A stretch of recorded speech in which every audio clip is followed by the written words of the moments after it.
the distinguished panel on the stage and distinguished members of the audience, ladies and gentlemen.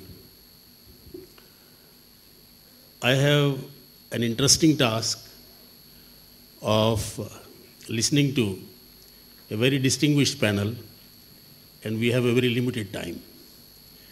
So therefore, what I will do is, I will talk about the issues concerned and we'll listen to the solution from the distinguished panel that we have. So since we are 7 and we have to try to finish the whole thing before 1 o'clock,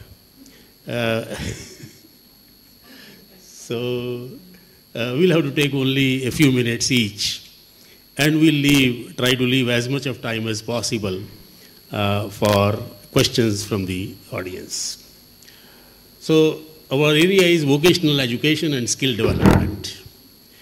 I am going to talk about only the problems, the strength, the weaknesses, the opportunities that we have, a kind of SWOT analysis, and then leave the picture before you about how to organize vocationalization. See, today every young man in the world wants to go to some of these universities, MIT, Berkeley, Michigan, and similarly in India, our young people want to go to ICT, to IISc, to IITs, and such other institutions. But we have heard many voices of Jairam Ramesh, voices of Kapil Sibal, Narayan Murthy, all of them talking about lack of research even in our premier institutions. We have seen the rankings, we are slipping down fairly fast from year after year. And we have seen that China, which was with us in having useless universities in 1985, has progressively climbed up. Till today, we think that we cannot even equal China. We know that Thailand, Malaysia, Saudi Arabia, their best universities also have a ranking above our best university, which is IIT Delhi. So the question is, are our students not intelligent enough? I think all of us will agree that that is not true. I have seen our students competing with students from the rest of the world when I was teaching outside. And I have seen that our students have made their mark. But I would say there is one problem which engineering students have. Our students are no good in practice. They will go there and choose problems which are either theoretical or in software. They will tend to shy away from practical problems. Whereas if you talk about the students from China, students from Iran, they will very easily take up problems and succeed in those. So it seems in our bachelor's programs, in our master's programs, we are not doing well as far as practice orientation is concerned. Our faculty, well, I can tell you from my own experience that our faculty is second to none, only if they choose to take care of themselves. Well, I had taught all my life here, probably more than 3 decades. And then I happened to move to Canada. Well, I was able to do as well, if not better, than the people from anywhere.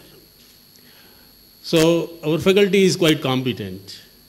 Then the question is, are we not innovative enough? Is our DNA as a race very poor? So, see, we must ask all these questions, because the point is, where we are, unless we analyze that, it will not work. We have a long and rich history, and I will not try to talk about all these issues one by one, but all of us know that we had a fairly high degree of innovations developed in India up to the year 1200. After that, we have not really developed any new ideas or any new products. Now, we have, of course, had philosophical leadership, technical leadership, but all of that was finished, I think, by 1200. What is it that happened in 1200?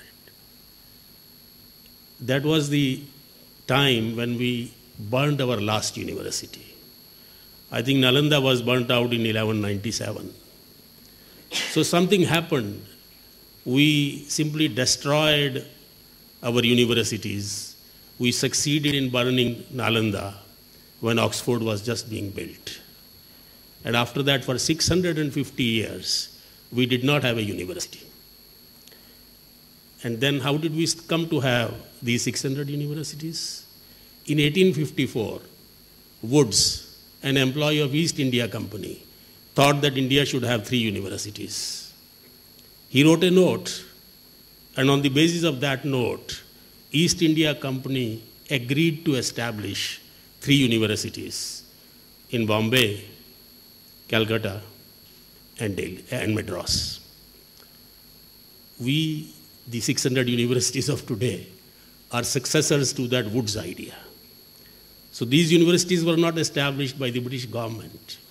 They were established by East India Company. We at GTU have established a project to look at the structure of universities anew, to see whether this particular structure, as devised by Wood, is suitable for us today, and to develop a new structure. We are inviting people from all over the country to join this research project so that we are able to develop a system which is suitable for us. We had a few days back Professor Indiresan with us. I hope you know, he had an illustrious career at IIT Madras as the director and as a professor. He advised us, don't copy IITs, don't copy the Woods model. Talk about something new. That's what we are trying to think about, a new model for our universities. We have many innovations to our credit, but they are not good enough for a large country like India.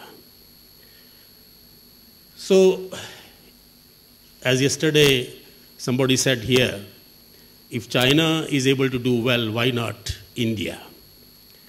And the advantage is China has already created a recipe. We only have to use it. In China, the communist government, supposed to be a dictatorship, has permitted its universities to study and do the experimentation. In India, in a democracy, we have regulators who I don't think allow any experimentation by our universities. Until we break loose from these regulators, we are not going to succeed. Anyway, today the idea is vocalization. We want to talk about how to train millions of our young people, because we have a great advantage in a very large number of young people. And we can exploit their capability by giving them proper training. Now, what we require is an innovative implementation, an innovative execution. And let's see whether we are able to do so. In the last 20 years or so, we have established a large SFI system for engineering and for all technology education. And we have made a mess of it. Now, the only thing is, let's not try to make a mess of this new process that we are going to begin. So therefore, we have to talk about all these issues. We have to talk about where the governmental system has failed. We have to find out where the private system has failed. So basically, the thing is, we have to come out of laziness of mind, evaluate everything critically that we have done, and then find out a new path. That is what is required. So I will not talk about all these issues one by one, since the time is short.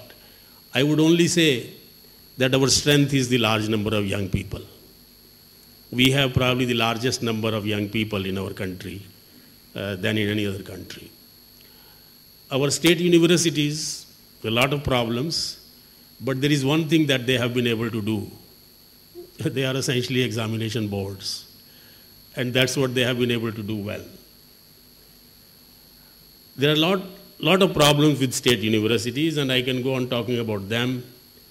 But the basic problem is administration. We are not able to manage them as a university should be. I have had one advantage. I was the senior most professor in my university in India for 8 years before I left for Canada. Very soon in Canada, I became director of my school, which was the largest department in my university over there. So I have seen both the systems from near the top, and I have seen the difference in management. I can tell you there is a huge, huge difference in management. Probably that is what has ruined our university, because we have not learned how to manage a university. We have some opportunities also. The opportunity is, it is very easy to make a change.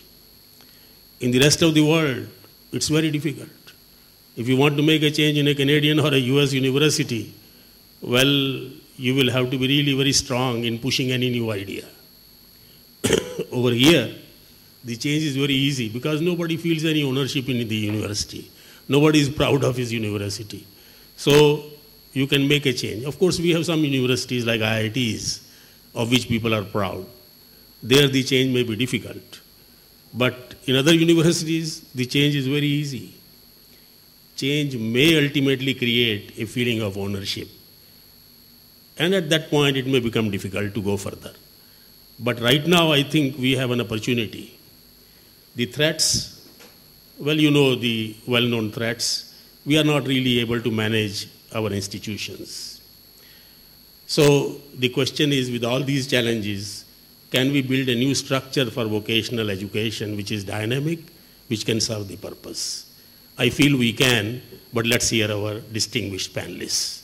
Thank you.